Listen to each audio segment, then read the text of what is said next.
You know, I got drunk last night and ended up at some guy's house, and you know, you don't don't put stuff out there that you just pretend that, like, keep it in the back of your mind that someday you may be Barbara Walters and someone's going to dig up your past. Yeah. And just, you know what, and just be careful. But I think it's okay to do personal stuff. I mean, I'm trying to. I mean, for me personally, I don't do personal stuff like where I'm going to lunch and all that. But if I see an article I like, not that I've written, but someone else has, I put it on Twitter yesterday. I don't know if you all read the New York Times yesterday. It was a great opinion piece. If you didn't read it, go read it. It's this woman who ended up having a baby who has Tay-Sachs, and the baby's going to die. The baby's 18 months old and will die by the time he's 3. And she wrote the most beautiful piece. It was just fantastic. So when I read something that really hits me, I put it out there. Or if I read a good book, you know, that I loved. I read, this year I read The Emperor of All Maladies, about cancer. Yeah. And I'm actually a 14-year cancer survivor, so it's something that really hit me. And I wrote, I think it's going to win the Pulitzer, and it did. So, I mean, there you go. You can have something on Twitter and say, hey, I said that. Yeah. So I think it's okay to be personal, just be smart. Yeah. So there are no cameras in the courtroom, but did anyone get cheeky and like try and snap a No. No. And as a matter of fact, we were in the federal court cafeteria one day, and someone put, and I have it on my blog, you scroll through my blog, I have a picture of it.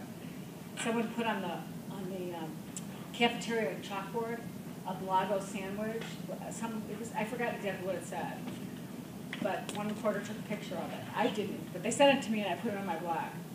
But even the person who took that picture in the federal court cafeteria could be arrested. Am I right? Yeah. I think arrested.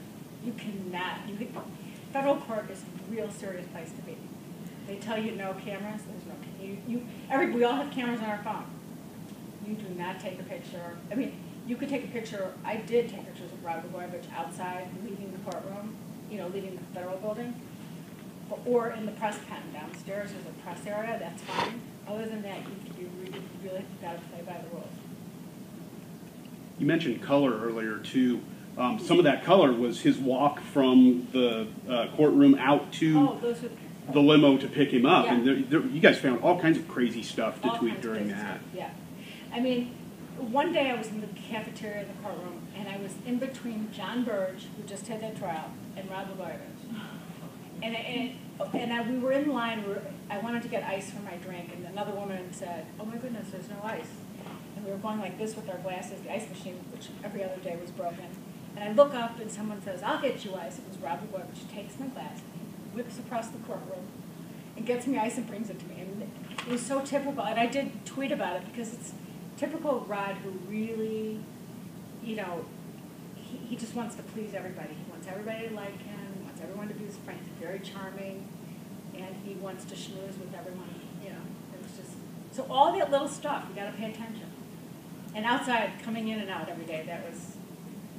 If you can get there early and see, you know, when he worked the line, leaving at night, and then you'd see Patty like pulling his arm, going, "Come on!" You know, you could write about that. One day, I spent time during a break talking to Patty about. How'd she eat that spider on Celebrity Apprentice? Oh. I wanted to know. She turned around and said, "Who are you?" And I said, "I got to ask you a question." I go, "Tell me how you did that." And we started talking about it, and I wrote about it. I mean, I ended up blogging about it.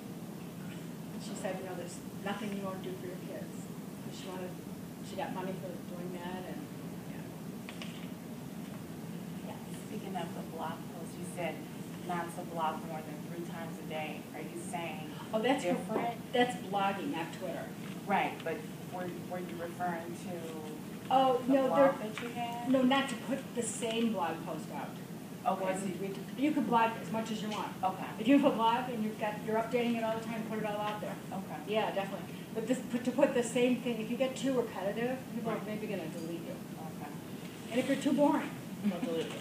So be really like selective about what you decide to Twitter about. Yeah. When you're live tweeting an event, like a court case like the Blago trial, how often, like I guess per many times did you try to tweet per so much period of time? Because I feel like if you spend all your time tweeting, you're going to miss things. So. Oh, well, you know what? That's true for some people. And I don't mean to brag, but I had this way of like, Andy Shaw, who used to be on Channel 7, he's with the Better Government Bureau, he had to me one day, he nicknamed me Quick Straw of Twitter. It was like, I could, after a while you get used to like listening, watching, and tweeting at the same time. But I was doing Twitter from the minute I would enter the courtroom, during the breaks, the whole day. The whole day. I think the first trial, I think I had 1,500 tweets or something. Yeah. There were days I came home. Like one day I put on Twitter that my thumbs didn't hurt this much since my kids were little. We used to play a lot of Pac-Man. Seriously.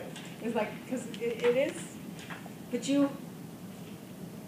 it depends what kind of trial you're covering, you know, what's going on. I mean, there were days I wasn't doing stuff, well, you know, really boring testimony that you don't really need to put out there.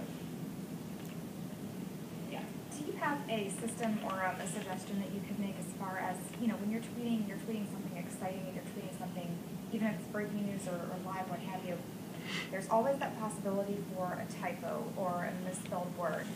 How do you make sure that you're 100% all the time? Because it's okay. I don't have a lot of you know what? I think people understand that it's okay. I think certain typos are okay. You know, you want to be as accurate. When I say accurate, I mean accurate with the facts. The typos when it comes to Twitter, I think are forgivable in the same way that, like, if I'm emailing with my editor at the Tribune back and forth, like I'm on deadline and she's editing, I'm doing it, and she'll ask me a question, I'll answer her. We both, you know, when you do that kind of back and forth, you make mistakes with punctuation. It's not as important. I mean, do you want to get it all right all the time? Yeah. But if you don't, I mean, I think the typo stuff is not as bad in that situation. I mean, you want to get it right if you can. But I think people understand. To make a factual error, though, how do you handle a correction on Twitter? Factual error, you can go back, and I did. I can't remember which things that I did get something really wrong once. And I went, and on my phone, on my BlackBerry, on the Twitter, you can go back and I deleted that tweet. But it doesn't mean that people didn't see it. So you have to remember it's out there. But you can't delete it. And then it's deleted from your account and you won't see it anymore.